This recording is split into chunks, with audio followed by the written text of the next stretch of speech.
Welcome to Man 360. I'm your host, Brian. Today, I have the honor and privilege of interviewing Senator Josh Hawley from the state of Missouri. I sat down with Senator Hawley at the National Religious Broadcasters Convention in Orlando to talk about where our culture is headed and what men can do to stem that tide. We also talked about his life in the Senate and how he balances his walk with God with his place in the Senate. Then later in the program, I do a review of his book, Manhood, the Masculine Virtues America Needs. Then we will have the executive producer of this program and the president of CTN, who just happens to be my wife, Yolanda Morris. We talk about a fun hobby that we do together and share some hysterical stories from our times in the woods. I'm glad you're here. Let's get started. Welcome to Man 360.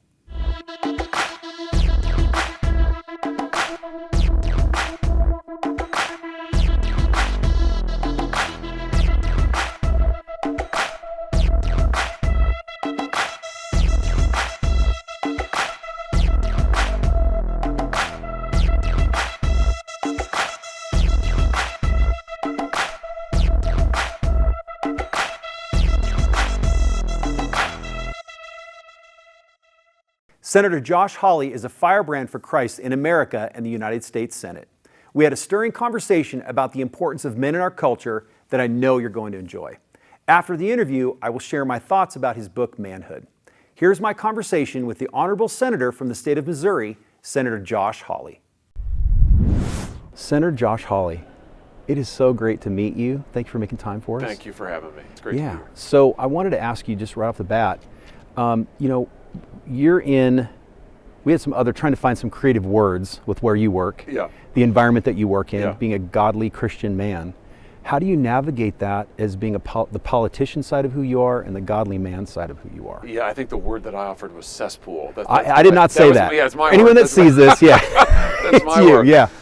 I think the key thing for me is, as a follower of Jesus, you have to put the Lord first always, you know, and I think about that in terms of who's getting first priority of my time, who's getting first priority of my energy, who's getting first priority of my emotions. It needs to be always the Lord. And then with the Lord comes my wife and my kids. And we're together, we stay together always, we travel together. And having them be at the center of everything that I do. You know, I say no to most stuff in the evenings. There's a lot of stuff in the evenings in DC. There are parties and receptions, and you know, that can be fine, but I don't go to those because I've got little kids at home. I've got a 10-year-old, an 8-year-old, and a 2-year-old. Wow. I want to be home to read to my kids. And I'm not saying this to build myself up. I'm just saying it to answer your question, how do I stay focused? That's how I do it. I make that the center, and I have a wife who tells me all the time, Josh, have you prayed about that? Josh, have you thought that through? You know, do you really want to say that? So you have a good godly woman to help make you a godly man. Exactly. That's awesome. Exactly. So I want to talk about your book as well, Manhood, the Masculine Virtues America Needs. Just share about that. Well, I think what we need in America is we need stronger men. We need good, strong men. Men who are willing to take on responsibility. Men who are willing to provide, to protect, and to live sacrificially. Wow. And the book is really about that. It's about calling men back to that really biblical vision. I tell a bunch of stories from the scripture. I look at Abraham, I look at David, I look at Solomon, and ask what can we learn from their lives about being strong men who are good men. And my conviction is this, that if men will live in a sacrificial way, we can transform our lives, we can transform the destiny of our families, and we can transform the destiny of this nation. That's amazing. So we did another interview earlier today, and the interview person said, it's not only just about knowing what you want to do, where you are, where you want to go, but what you're willing to give up to get there. That's good. And I thought that was so great because it's like, as a masculine, godly man, and even the attack on manhood right now. You know, it's like it's kind of swinging the pendulum completely the other way. You know, maybe speak to that as well. You know, how do we navigate that in not, because I think this is the flip of that. The complete opposite of that is this, you know, macho, arrogant type of thing. Like, how do you, what's the perfect balance, I guess, of that in your eyes, and maybe with the book as well? You know, it's funny, I wrote the book because I've got 2 little boys who are 10 and 8, and I thought to myself, what is it that they're hearing, the messages they're hearing from our culture, from the media, and what they're hearing is that to be a man is to be toxic, that to be a man is to make the world a worse place. Just by being a man, you make everything worse, so you shouldn't be. You should be passive. You should indulge yourself. That's fine. That's the message they get. And what the book really calls men to do is reject the God of self, serve something higher. And I think when we do this, you know, a lot of the men, I think, who embrace this sort of very aggressive, you know, machismo, a lot of that really, I think, buys into the lies of the left. Because what you find is the left says men are inherently toxic. You have some men who say, yeah, that's right, and we're proud to be toxic. Right. But that's not true. Right. That's not true at all. You Right. know, to be a man is a call toward character. And I think that what we really see is the journey of manhood is a journey to character. And character is strength. Character is influence. And that's what I try to get across. Yeah, and I think you brought a good point too. It's like we can't, some people, the concept of meeting fire with fire, right? Yeah. We're going to try to be exactly opposite of what we see being attacked. But you look at how the process of who Jesus was in those people's lives that disagreed with him, that obviously, you know, and he was as much God as he was man, and man as much was God. Yes. And just the pacing of how he really instilled those principles from his father, listening to his father, and then instilling those principles. So I wanted to ask you as well, kind of our last question is, you know, how can we pray for you? How can we pray for those, you know, senators, those people and I know that really those things start at a grassroots level, you know, people being involved in their local communities as well. It's not just, you know, Josh Hawley, do this for me. You're like, there's only so much you can do, but how can we pray for you and men that are watching? How do we pray for you? Well, I think you can pray for boldness and be willing to stand on the truth, be willing to declare the truth, not have a fear of man, but always be motivated by the fear of the Lord. So pray for boldness, but pray for humility too. You know, 'cause I think the other thing about Washington and places like that is that pridefulness is something that is constantly lurking, and people will flatter you to get you to do what they want you to do. Yeah. And we need to be willing to say, no, it doesn't matter if I make people upset, if the press doesn't love me, it doesn't matter. I'm going to do what the Lord wants me to do. Right. And so I'm going to live in that kind of humility. So I pray for that. Pray for boldness. Pray for humility. Yeah. So, and to wrap kind of that piece as well, how do you keep yourself centered? I know you mentioned your wife. Is it your wife? Is it there other firewall? I call them firewalls that we build up around ourselves as men. Yes. Who keeps you accountable that way? Well, I mean, my wife is key, but I also think it's really important to have good, strong relationships with other men, godly men. Yes. And so, you know, I meet regularly with guys who we look into the Word together, we pray together. Yeah. They know what's going on in my life. I know what's going on in their lives. To be part of a church community, I think is just vital. Yes. And so, you know, where you have people, you're accountable to these folks, but also you're getting fed the Word, you're getting encouraged, you're getting pushed. Yeah. And I think a lot of times for men, for Christian men, the busyness of our lives sometimes can push us out of taking that time to really forge relationships with other men around the Word. Yeah. So to me, that's really critical and something we as men, you know, that's a real source of strength for us. Yeah, and I think sometimes too, it's not whether we want to do those things, it's that we allow other things to become more important than that too. Totally. So, Senator Hawley, thank you so much for being on the program. Thank you so much. Thank you we for do having pray me. for you guys and Thank you. just appreciate you. Thank you so much. Thank you. Yeah.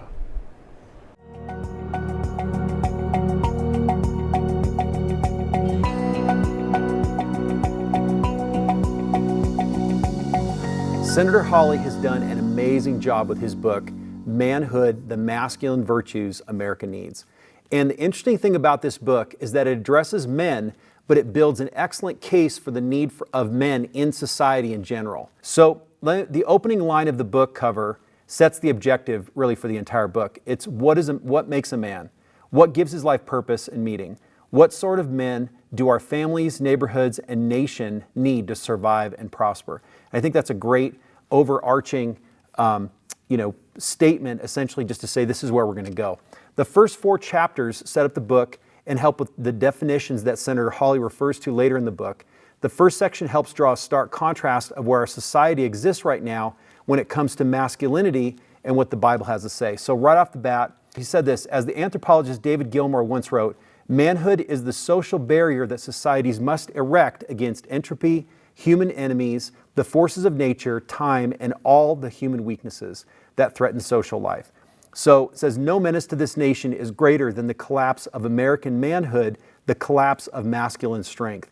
And he said, to be frank, some welcome that collapse, namely those on the American left. So in fact, they've helped drive it.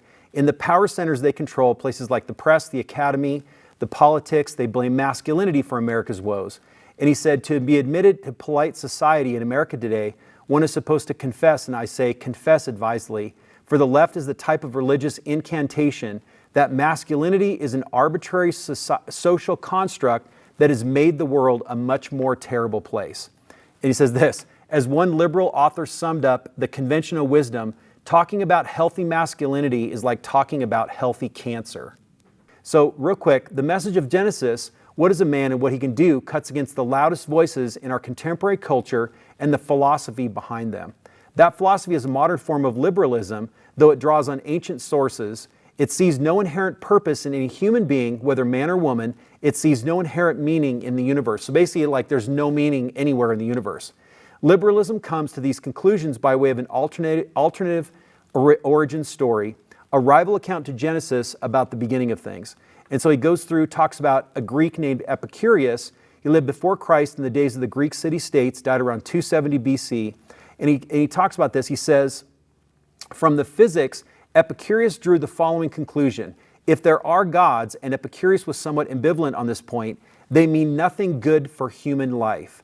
The gods are either subject to the same spinning atoms as the rest of us, and therefore not qualitatively different or more powerful than humans, or they simply take no interest in human beings. Or maybe they don't exist at all.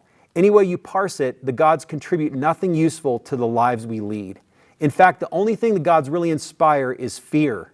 The possibility of their existence terrorizes mankind, causes us to invent rules and arbitrary standards about who qualifies for the afterlife. We worry about what the gods think of us and what they might do. All needlessly, according to Epicurus, his advice was direct. So what he was saying is that for Epicurus, the cosmos was an empty place and certainly not a temple. Humans were meaningless creatures and certainly not God's icons. So where God is focused on man and humankind as the key figure to really advance his gospel and advance his will on the earth, the Epicurean side of that says that there are no gods, there's nothing, and actually all of those things are just social constructs that we've used to try to make up things in our mind or make up a structure of life for ourselves and actually causing more harm than it does good.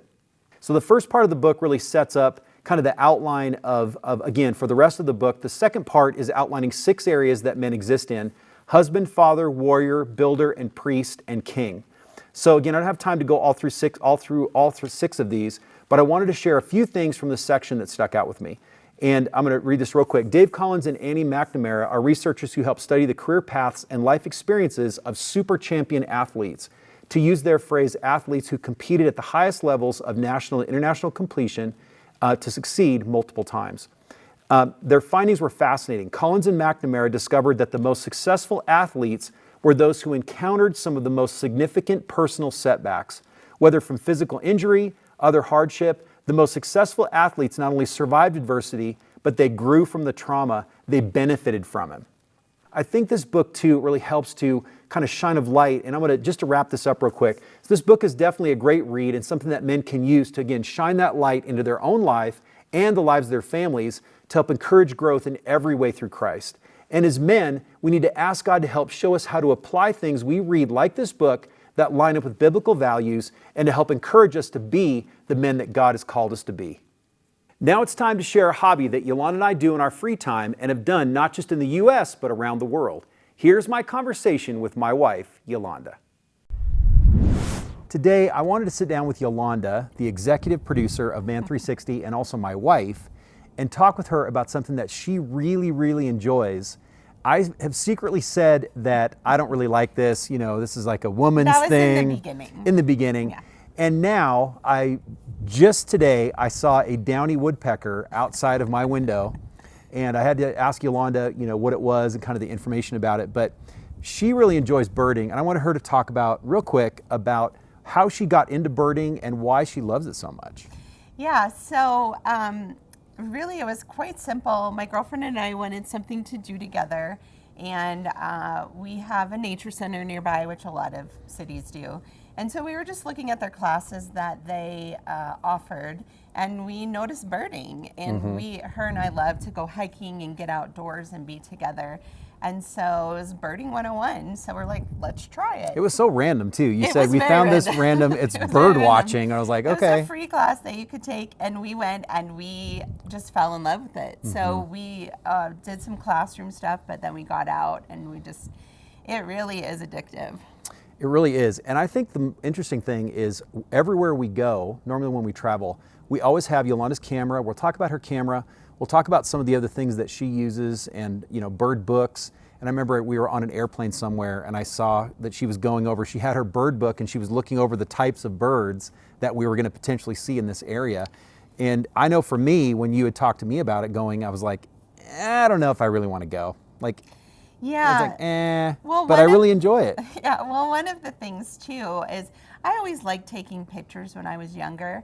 And so I started taking pictures of the birds, like pretty right away. Brian brought me a new camera, not this one, we upgraded on this one, but, and so now we don't just go birding, I actually do bird photography. And so we're going to talk about some of that. Yeah, we'll show you some of the pictures and also we'll share some stories. We have some very fun for Yolanda, interesting for me. I was caught in the crossfire, as they say. Into that. Oh yes, I don't want to get too far ahead. Yeah. So why don't you talk about some of the things that we use when we go out and go birding? Well, and one of the things too, and the reason why we're sharing this on Man 360 is that it's something that I enjoyed, but then you found, you're like, hey, I really do enjoy this. Minus the one time in our birding lives, you will hear about it. And you'll understand why. It relaxes the mind, but it gives us memories together. We're going to tell you about some of the amazing memories that we've had. And it just helps us get out in nature and has really developed a lot of things as a couple with us. Yeah. So we're lovebirds. We are almost 30 years. I just came up with that. Almost 30 years 30 years of lovebirding. Oh, lovebirds. We're lovebirding. All right. So some of the things that we use, this is one of the simple things that we got in the very beginning. So these are bird guides that you can get at stores in local areas, and it gives you the local birds, local common birds. And this one is for the Rocky Mountains, Colorado, and northern Mexico. And so when we first started birding, I think I bought this with Susan so that we would have something when we went out. Very helpful because you hear and then you identify and you know what you're looking at. So this was one of the really good things. This is the other good thing. It's the National Audubon Society Field Guide. Very comprehensive, but it has pictures. Did you get that for Christmas, I think? I think. Did my mom get you that for Christmas? I think one of my girlfriends got it for me. Oh, did you? Yeah. Okay. So we have taken this out in the field with us, and this is really great to use as well. And then we're going to talk about, we travel a lot. I've been to over 44 countries now, and we do birding in other countries. So this is the one that I got for South Africa. I have one for Costa Rica. I don't get them in every country we're in, but where we do some heavy birding trips and some local guide trips with them.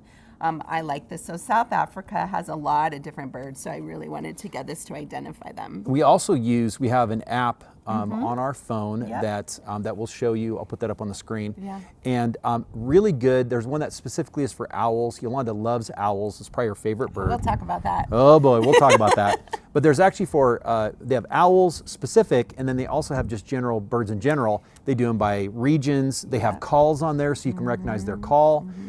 You can call them in. Basically, we've done that for a couple times. Yeah, you have to be real sensitive and careful. You don't really want to use the calls during mating season. That gets them, that's not very kind, and it gets them confused. But you don't want to mess their game up, you don't want to as they say. mess their game up.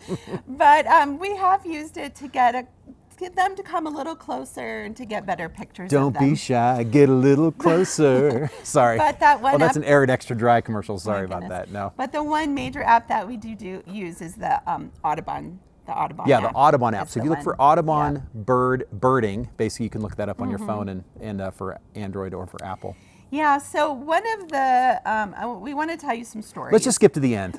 Let's skip right to the end. So I wanted to Let's just get to the bucket list. I wanted to start with the funniest story that happened to us. So Brian and I went, it's to this lake place, and my girlfriend Nora was with us. Oh, gosh. And we knew that there was a barn owl that resided in these rows of juniper trees.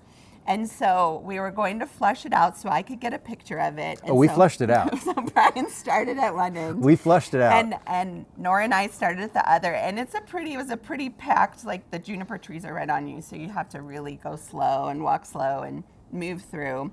And so we're just quietly moving the brushes aside. I've got my camera ready. And probably 10 minutes into it, we hear this major rustling and we're like, what is that? And it's just It's very. It's not what you would do if you're looking for birds, Exactly. right? If you're looking for birds, you're Exactly. trying to be quiet, you're trying to listen, you're being aware of what's going on around All you. of a sudden, Brian appears, and he stands before us, and he goes, "I found the owl." And we're going to show you a picture of it. He has the owl pooped on him. It is all down the front of his jacket. It was like a extra large water balloon of poop. And all I heard was, the wings of the owl as it flew away. And I heard like this, it hit my body, and I was like, that was really weird. And I went like this, and I could see there was white on my hands, and I had this just. They see the picture. Oh yeah. So you'll see the picture. So Nora and I wanted to have Buffalo Wild Wings after that like- day and go eat some chicken in honor of that evil owl. We had tears streaming down our faces. It was so funny. And so once we composed ourselves, all of a sudden, no, I kid you not, this owl flies over our head He's going like this. and sits. He sits in the tree, and I'm shaking because I'm like, I've got to get this picture. And this is the picture that I got. So it was a hysterical experience, but it was kind of it was like a bucket list picture that I wanted to get. Oh, it was a bucket. And I got A bucket of something else for and me. this owl's just sitting there watching us. So that and was an awesome And I actually had not experience. been birding a whole lot before that. I mean, we've been out a few times, Yeah. for a couple years. So it was a very interesting experience for me. So You do see other animals when you go do. birding. And I take so. photographs of them. Yep. I have some great photographs of some things. But anyway, so one of our best birding hikes, I think, was in South Africa. Yeah, for sure. So we were able to go to 4 different ecosystems. We actually hired a private guide to do this. So we actually went to a garbage dump, which was interesting. We went to the kind of grassy areas. We went to a water, saw wetland birds, and then there was Arid. There was an arid region area too. and so it was pretty much a full day. Comprehensive. I mean, you're going to see all kinds of birds. Got amazing pictures. We'll put some of those up for you. So one of the most, I think, fun and interesting was we go to Nepal quite often because we have an orphanage there and we go work. But we went into the valley and we went birding. We hired a bird guide in the Chitwan Valley, and so we have some great stories for that. So yeah, we were talking about, for Yolanda and I, there's certain birds that we always want to see when we go to a different region because we know we're not in America. And so we're just naming off some birds. And I mentioned offhand to our guide, I said, my wife really loves owls. I know there's probably not any owls over here. And he goes, oh, you want to see owls? Okay, we'll go see owls. Take and this. Yolanda and I just go look at each other we're just going to go look at owls. Like, because you know where it is? when we go see them here, sometimes have to really or look for them. there's other people that are walking oppositely on the trail and they're like, hey, there's an owl up in the yeah. tree. This guy, he's like, yeah, there's a family of owls. I know where they are. He walked us straight there. Yeah. We look up in the tree, and They're this is the sitting there. picture. You'll Yep. see the picture that So it was Yolanda a got of these spotted owls, family owl, owls. And that was just a really was exciting great. experience. On that same kind of walk that we were doing with him, Brian and him are just chatting away, and I'm birding. So I'm watching, got my camera ready and everything. And so we were walking, and all of a sudden I see this very strange bird. We'll put up the picture. I didn't know it at the time, but it's in the hornbill. This happened while we were talking, so it's So in him the and Brian were talking. Yeah. I'm quiet. I'm in the back. I'm birding. Our guide is supposed to be showing us birds, right? I see this bird up on a line, this hornbill, and I'm like, guys, stop. Look up here! Look up here! So the guide stops and he goes, oh. So basically, Yolanda was helping the guide find the I was birds. birding for yeah. the guide. Yes. And it was a rare bird. And he goes, oh, that's a very rare bird. Because it's don't see migratory. them." That's why it's rare. Yeah. It normally is not in that And area. so So yeah. that's the Do you want to explain what a migratory bird is real picture. quick? So so birds move through different areas of the world during different seasons depending on the weather that's happening in that area. So you may catch them, yeah. a bird that's from Yeah. another region, and wherever you live, you could see a bird from another region depending on migration season. Yeah. So good. So one of the rarest birds that was one of the rare birds, but one of the rarest birds we got was when we were in Costa Rica. Again, we hired a private guide to go birding in one of the national parks, and we see this group of Spanish-speaking people. And they're all excited. They're kind of quiet, but they're all excited. And there's this. It's bird quiet. It's bird quiet. It's so true. That's what we do, right? And so they're all looking through this big telescope and stuff, and Brian was like, what's going on? You know what? I don't think we had a guide with us. We didn't. We were birding on our own. We were on our own. He had a spotting scope, really Yes. nice, like Swarovski And we're spotting like- scope. We're like, what are you looking at? We're like, what's everybody looking at? So the quetzal is the Costa Rican bird. It is one of the most shyest birds on the planet, and they found one Just like in me. the forest. Just like me. And the guy actually let us look through the scope. So the picture that we're putting on the screen is the picture I got with my camera.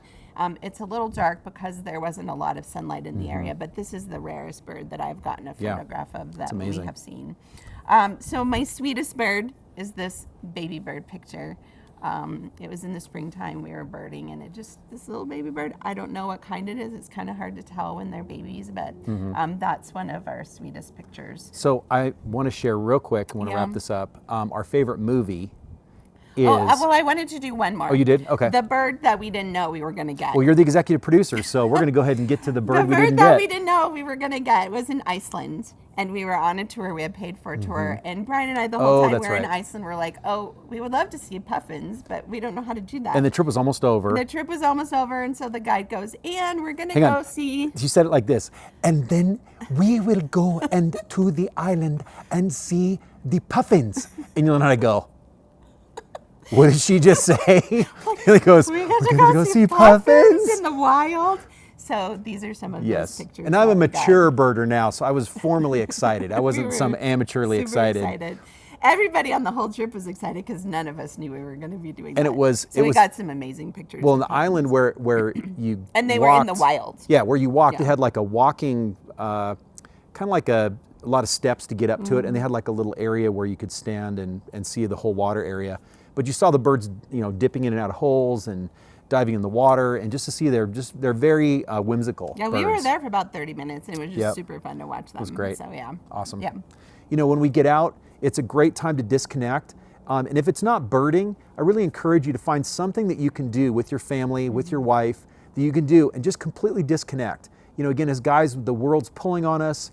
Time, is our greatest commodity of things we have, but it's really important for us to spend time with our families, and that's really the reason why we shared this birding segment today. So, and you don't know this, This is so we fun. have printed kind of her, I think it was We did 12. 12 or 16 16. favorites, printed those on canvas, and those now hang in her office. So people are like, where'd you get these pictures? And she's like, well, I took these pictures. So So yeah. thanks, babe. Thanks for joining us. Thank you for being with us today.